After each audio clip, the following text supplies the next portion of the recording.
তো তোমরা সবাই জানো আমি বাবার বাড়িতে এসেছিলাম পুজোর সময়, প্রায় 8-10 দিনের মতন হবে। আর যেহেতু আমার হাজব্যান্ড বাইরে থাকে তাই আমি দু জায়গায় থাকি, শ্বশুরবাড়িতে থাকি, বাবার বাড়িতে থাকি। আর যখন বাবার বাড়ি আসি তখন প্রায় 10-15 দিন থেকে বেশি 20 দিন এরকম মতো থাকি।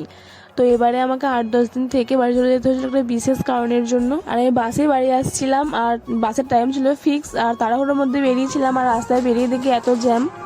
তো তো সামনে গিয়ে দেখি একটা মিটিং ছিল, জানি না কিসের মিটিং। আর এদের মাসের হাফ দিন মিটিং হয়ে থাকে রাস্তায়, মানুষের অসুবিধা করে, রাস্তায় জ্যাম করে। তো এতটাই জ্যাম ছিল যে 5 মিনিটের হাঁটা রাস্তাটা টোটোতে আসতে সময় লেগেছিল 20 মিনিটের মতন। তো যারা তাড়াহুড়োর মধ্যে থাকে আবার রাস্তায় জ্যাম খায়, তো তারাই জানে কতটা ভালো লাগে, মানে এটা কি মিন করে বলেছিল তারা অবশ্যই বুঝতে পারবে। আর এই টোটোওয়ালাটা আমাদের গ্রামেরই লোক, তাও এনার ব্যবহার এতটাই খারাপ, অসভ্য অভদ্র লোক একটা। আমার ভাড়া হয়েছিল 10 টাকা, আর 50 টাকা নোট দিয়েছিলাম, খুচরো থাকেনি বলে ওই টাকাটা পাবলিক প্লেসে সবার সামনে আমার মধ্যে ছুঁড়ে মারে। আর আমার সঙ্গে ঝামেলা হয়ে গেছিলো, তাই আর ভিডিও ক্লিপ নিতে পারিনি, মুডটা অফ ছিল। তো আজ এই পর্যন্ত, ভিডিওটি কেমন লাগলো অবশ্যই কমেন্টে জানিও।